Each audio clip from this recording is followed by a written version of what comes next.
Selamat pagi. Halo, selamat pagi. Assalamualaikum, dengan Mbak Rani ya? Waalaikumsalam. Iya, dengan Rani. Gimana keadaannya hari ini? Alhamdulillah sehat. Sehat. Masih banyak aktivitas, terutama berjemur, jangan lupa. Kemarin kena COVID positif. Dinyatakan positif ya? Positif, betul. Iya, positif. Tanggal 17 Juni 2020. Apa yang pertama kali dirasakan dan ketika tahu bahwa itu kena positif? Waktu itu memang saya ada rutinitas keluar kota hari Jumat. Ya. Sabtunya itu saya langsung gejalanya yang pertama dirasakan seperti ciri-ciri apa yang disampaikan oleh pemerintah, yaitu adalah batuk pilek, demam, pusing, lemes, dan pandangan kabur. Waktu itu saya periksa ke puskesmas. Memang dari puskesmas sudah ada tanda-tanda nih kayaknya kena gitu. Makanya saya waktu itu dirujuk ke BPJS saya, ke klinik saya di Demak. Cuman karena badan saya rasa nggak kuat, jadi saya tunda waktu itu. Saya masih minum obat biasa, obat dari apotek seperti itu. Apa yang diminum? Paracetamol ya untuk penurun panas. Soalnya panas banget waktu itu, dicek suhunya tuh 37 sekian. Waktu itu juga saya dimintain nomor kan untuk melihat kondisi saya. Cek lab juga waktu itu diambil darahnya, ya memang hemoglobinnya kurang. Jadi untuk 7 hari pemantauan tuh kayaknya dirasa kurang gitu. Ya. Setelah itu ketika dirawat, apa yang dirasakan? Waktu itu belum dirawat. Jadi puncaknya sakit itu waktu Rabu. Seninnya tuh saya sempat ke dokter spesialis, dokter keluarga dari kecil. Saya minum obat itu biasanya kalau sudah suntik, sudah minum obat itu pasti sehari itu langsung ada kemajuan, langsung sehat gitu. Tapi kok sampai Senin itu saya periksa badannya, panasnya makin tinggi, 38,3 derajat. Berarti itu masih di rumah ya? Ya, masih di rumah. Nah, Rabunya itu saya minum obat kok nggak sehat dan lain sebagainya. Akhirnya dari petugas puskesmas nyaranin saya untuk ke rumah sakit Ketileng. Saya masuk IGD dilakukan pertama ambil darah, kedua ronsen paru-paru. Nah, saya nggak ada riwayat kena paru-paru. Kenapa paru-paru saya infeksi gitu. Terus Rabu itu saya juga mulai sesak nafas, susah bernafas, makanya langsung diselang oksigen. Nah, setelah dilakukan tes itu, karena rahasia banget, jadi cuman pihak keluarga aja yang dikasih tahu. Ya benar, saya PDP, saya harus karantina di rumah sakit selama 14 hari. Selama itu apa yang dirasakan? Sesak napas gitu ya? Iya, selama di rumah sakit, saya sehari itu bisa ganti infus 4 kali. Disuntik 4 kali tiap harinya, terus diambil darahnya 2 hari sekali, diswab 2 hari sekali. Nah, saya rasakan selama isolasi, saya harus di rumah sakit di ruangan sendiri, harus melakukan semua kegiatan sendiri. Stres iya benar, karena kita cuma dipantau oleh CCTV aja. Suster-suster perawat semuanya menggunakan standar dari pemerintah, menggunakan hazmat dan lain sebagainya. Tidak boleh kontak langsung dan lain sebagainya, itu bikin stres sebenarnya. Kan sendirian kan ya Mas ya di situ. Yang saya rasakan ya sesak nafas, sedih, dan lain sebagainya.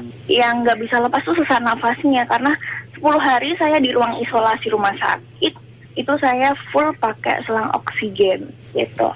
Itu sih selama isolasi. Apa yang menguatkan ketika dalam kesendirian itu? Video call pasti tetap ya? Keluarga pasti, keluarga. Pengen cepat sembuh, pengen cepat kembali ke rumah, pengen ketemu anak, dan lain sebagainya.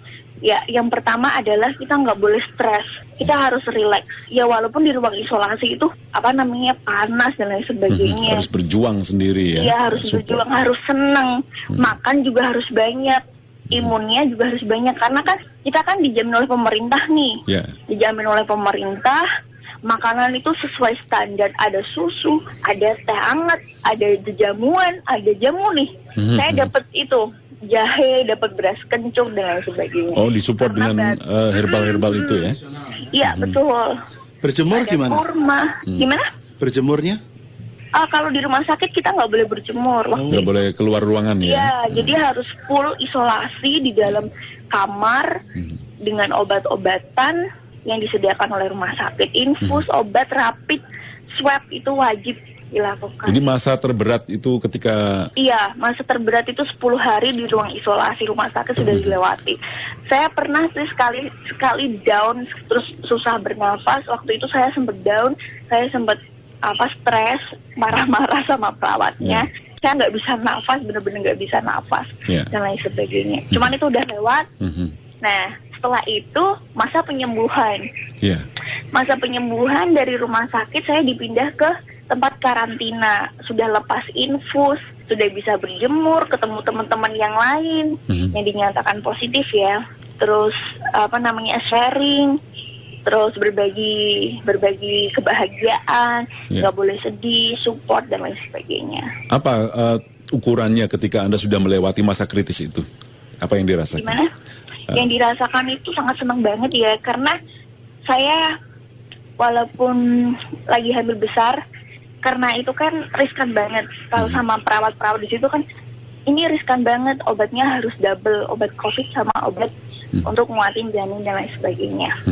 Saya merasa bangganya ketika saya di karantina itu cuman sebentar aja, 4 hari saya di karantina. Jadi 10 hari di rumah sakit, 4 hari di karantina. Saya merasakan di karantina itu bebas. Bebas pertama adalah dari selang infus, dari obat suntik yang sakit banget kalau masuk vena, terus bisa bertemu dengan orang-orang, bisa sharing, bisa berjemur, bisa melihat udara, bisa melihat keadaan sekitar, menghirup udara segar pastinya.